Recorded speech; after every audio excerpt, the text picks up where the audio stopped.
Welcome to guide नीति।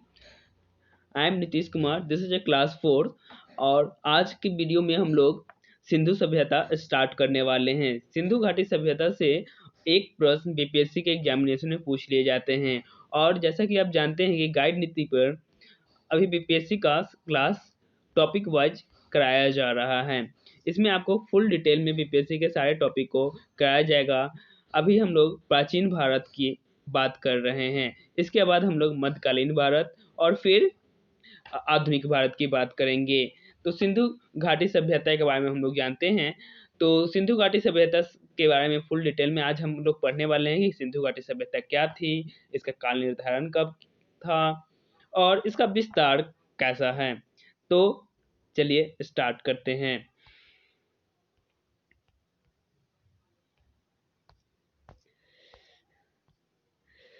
उससे पहले पिछले वीडियो में जो प्रश्न एक पूछा गया था, पंचायतन शब्द किस चीज से संबंधित है। तो पंचायतन शब्द जो है इसमें मंदिरों के निर्माण शैली से संबंधित है। इसमें क्या होता है कि एक मुख्य मंदिर जो होती है वो बीच में होती है, बाकी के जो 4 मंदिर होते हैं इसके 4 कॉर्नर पर होते हैं। तो अगर हमारे एग्जामिनेशन में अगर पूछ लिए जाते हैं कि पंचायतन शब्द किस चीज से संबंधित है, तो हम कह सकते हैं कि मंदिरों की निर्माण शैली से है। इसका एक मुख्य मंदिर बीच में और बाकी के जो सहायक मंदिर होते हैं वो कॉर्नर पर होते हैं। तो इसी शब्द से ये 5 मंदिरों मिलकर पंचायतन बना है। ओके, अब आ जाते हैं सिंधु घाटी सभ्यता। तो सिंधु घाटी सभ्यता जो है भारतीय सभ्यता का के विकास का प्राचीनतम काल है। सिंधु घाटी सभ्यता को हड़प्पा संस्कृति भी कहा जाता है। सर जॉन मार्शल के निर्देश पर दयाराम साहनी ने 1921 में सिंधु घाटी सभ्यता की खुदाई की थी और इस पर प्रकाश डाला था। तो आज हम देखते हैं कि सिंधु घाटी सभ्यता का काल निर्धारण कब से कब तक है। तो सिंधु घाटी सभ्यता का काल निर्धारण एक रेडियो कार्बन होते हैं C14। रेडियो कार्बन C14 के अकॉर्डिंग ये जो रेडियो कार्बन C14 होता है, ये डेटिंग होता है। इससे हम किसी भी जो पुराने चीज है उसका एज जानने के लिए इसका यूज करते हैं। तो इसके अनुसार जो सिंधु घाटी सभ्यता का जो काल है लगभग 2350 ईसा पूर्व से लेकर 1750 ईसा पूर्व तक है मानी गई है। तो ये रेडियो कार्बन C14 के अकॉर्डिंग सिंधु घाटी का काल निर्धारण 2350 ईसा पूर्व से लेकर 1750 ईसा पूर्व तक मानी गई है। इसके अलावा हम लोग देख लेते हैं कि कुछ विद्वानों हैं उनको सिंधु घाटी सभ्यता के बारे में कुछ मतभेद रहे हैं। तो उन मतभेद को हम देख लेते हैं किनके अकॉर्डिंग कौन सी बात कही गई है। तो यहाँ जो दिया गया है सर मार्टिमर व्हीलर के अनुसार सिंधु घाटी सभ्यता 2500 से ईसा पूर्व से लेकर 1500 ईसा पूर्व तक है। वही बुली कहते हैं कि सिंधु घाटी सभ्यता 2800 ईसा पूर्व से स्टार्ट हुआ था।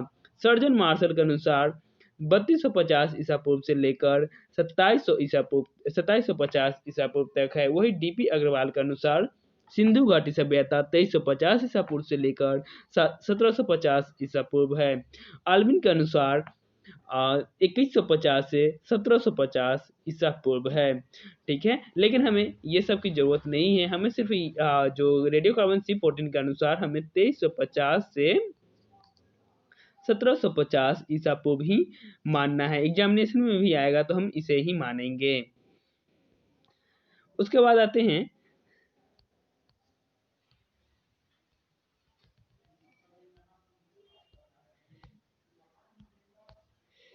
सिंधु घाटी सभ्यता का काल। तो सभ्यता का जो काल था पूर्व हड़प्पा काल, इसको हम लोग पूर्व हड़प्पा काल, परिपक्व हड़प्पा काल और उत्तर हड़प्पा काल में बांटा गया है। तो पूर्व हड़प्पा काल जो है वो 3500 ईसा पूर्व से लेकर 2600 ईसा पूर्व के बीच में है। इसमें जो क्षेत्र आते हैं जो कोटदीजी, दमसादात, अमीरी नाल और सिलवल आते हैं। वही परिपक्व हड़प्पा काल जिसका 2600 ईसा पूर्व से 1900 ईसा पूर्व माना गया है। इसमें कुछ जो हड़प्पा का जो शहर मिले थे, जैसे हड़प्पा, मोहनजोदाड़ो, चुहुंद्रो, लोथल और कालीबंगा। उसके बाद जो है उत्तर हड़प्पा काल है, जिसको 1900 से लेकर 1300 ईसा पूर्व माना गया था। इसमें रंगपुर, रोजदी और राखी गढ़ी, जो कि हरियाणा में है, ये सारी चीज मानी गई है। सिंधु घाटी सभ्यता का हम लोग विस्तार देखने वाले हैं। तो सिंधु घाटी सभ्यता का विस्तार जो हुआ था, इसको हम नॉर्थ मान लेते हैं, ईस्ट, साउथ एंड वेस्ट। तो सिंधु घाटी सभ्यता उत्तर में जो थे वो मांडा तक फैला हुआ था। मांडा कहाँ है? कश्मीर में है। तो मांडा तक फैला हुआ था। वही ईस्ट में यानी कि उत्तर प्रदेश तक ये जो फैला हुआ था, ये आलमगीरपुर तक था। आलमगीरपुर तक। वही साउथ यानी दक्षिण में जो था, ये दयामाबाद। दयामाबाद कहाँ है? महाराष्ट्र में है। दयामाबाद जो कि महाराष्ट्र तक फैला हुआ है। उसके बाद जो वेस्ट है, वेस्ट में ये जो फैला हुआ था वो है सुत कांगेडोर। का जो नाम है वो क्या है? सुत कांगडेगर, जो कि पाकिस्तान में पड़ता है। इसका नाम मैं लिख देता हूं।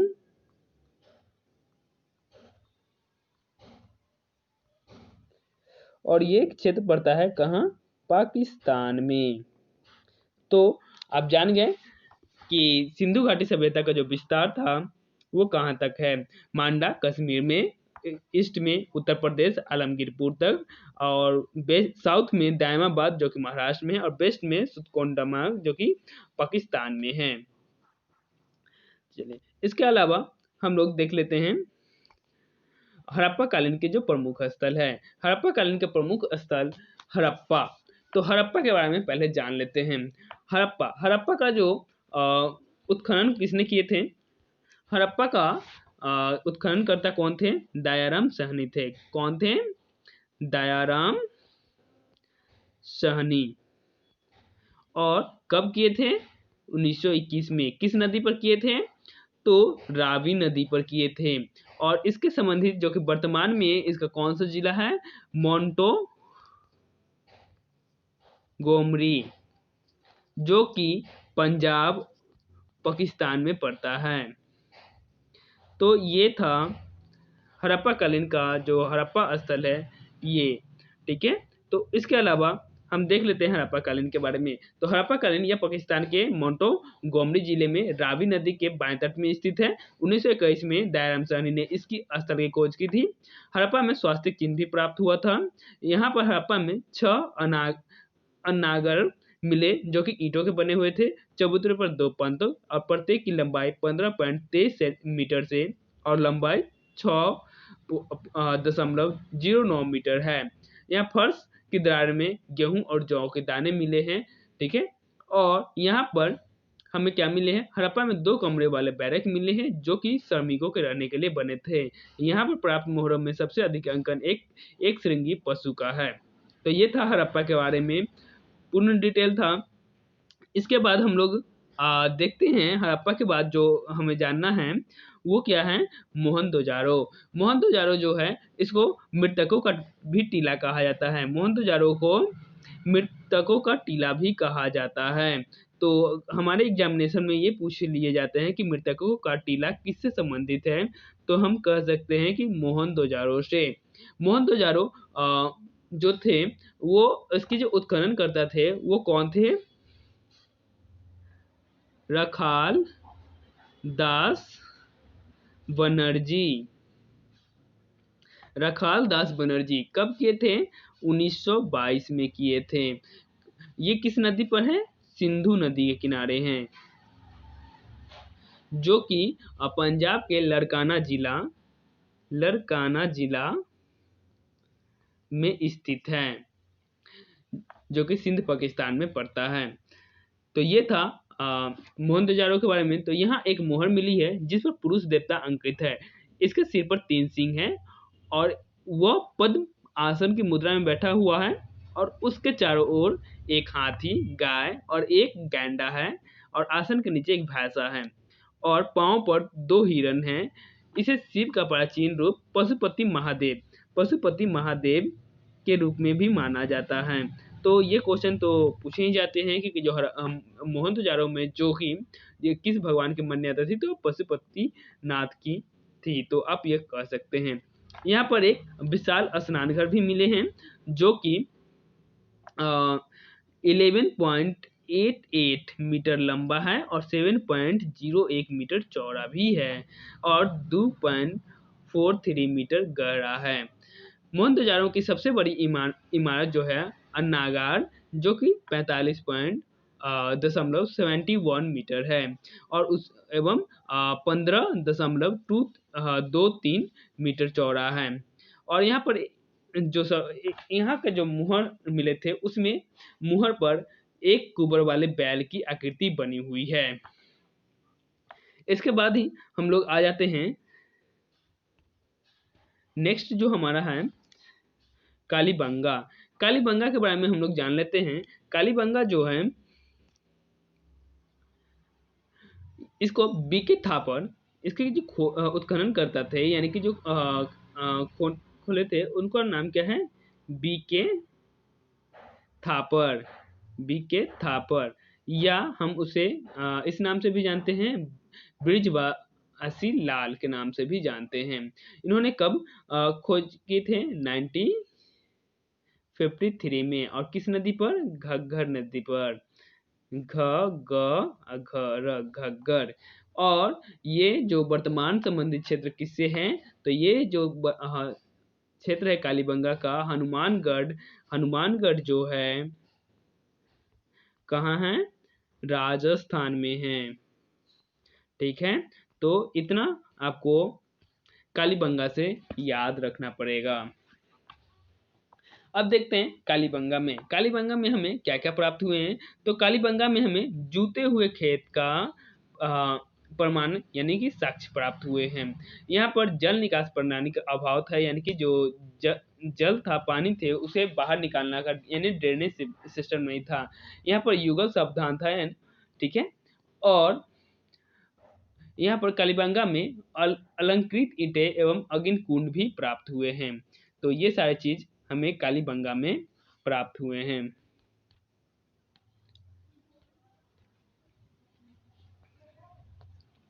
अब देख लेते हैं हड़प्पा कालीन के प्रमुख स्थल। हड़प्पा कालीन के प्रमुख स्थल जो है लोथल। अब लोथल पर हम लोग चलते हैं। तो हड़प्पा कालीन का ही मुख्य स्थल पर हम लोग पहले से भी थे।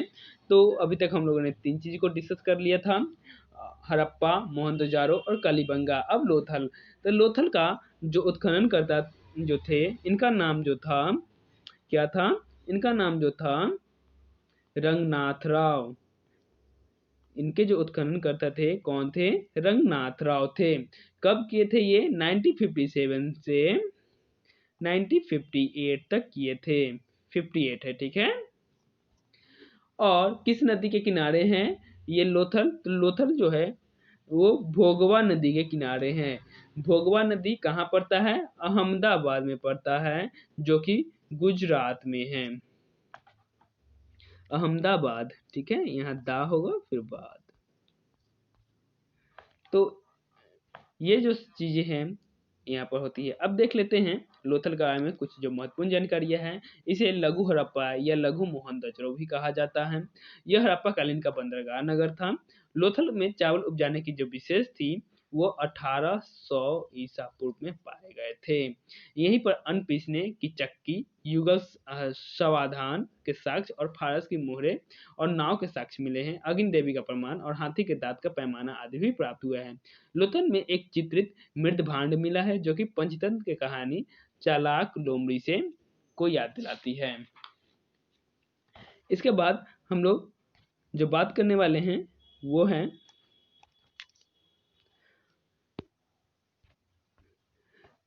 चनहुद्रो के बारे में। चनहुद्रो जो है इसमें हम लोग बात करेंगे,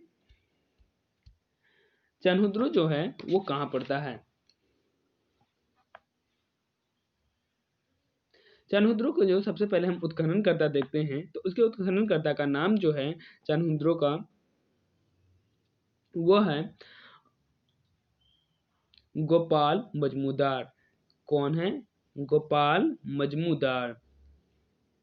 मजूमदार। इन्होंने कब खोज किया था? 1931 में किया था। ये सिंधु नदी किनारे हैं, सिंधु नदी किनारे, जो कि पाकिस्तान क्षेत्र में पड़ता है। ठीक है, तो चान्हुद्रों से इतना तो कम से कम जानना होगा। अब चान्हुद्रों के बारे में थोड़ा बहुत और जानने की कोशिश करते हैं। चान्हुद्रों जो है इसकी जो इसमें सैंथव संस्कृति के बाद झुकर और झांकर संस्कृति विकसित हुई थी। यहाँ मनके बनाने का कारखाना मिला। लिपस्टिक एवं ईंट पर बिल्ली का पीछा करते हुए और कुत्तों के पैरों के निशान और गुड़िया बनाने का कारखाना आदि प्राप्त हुए। चान्हुद्रों में वर्काकार ईंटा बनाए जाते थे।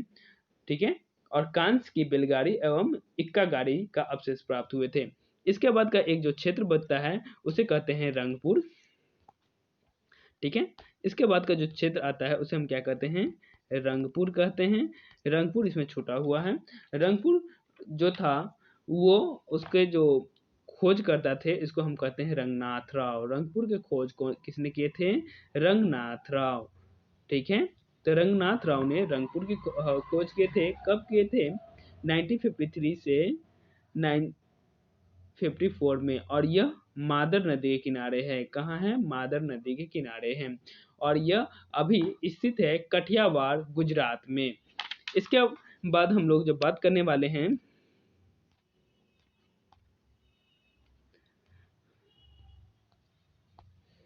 धौलवीरा के बारे में। धौलवीरा इसकी जो खोज किए थे, आर एस बिस्ट ने। ठीक है, कब किए थे? 1985 से 90 में। बनवाली की भी खोज आर एस बिस्ट ने किए थे 1974 में। ठीक है, और ये कच्छ गुजरात में है। कहाँ है? कच्छ, जो कि गुजरात में है। धौलवीरा ही जो था, यहीं से हड़प्पा संस्कृति का उत्थान और पतन के साक्ष्य मिले हैं, धौलवीरा से ही।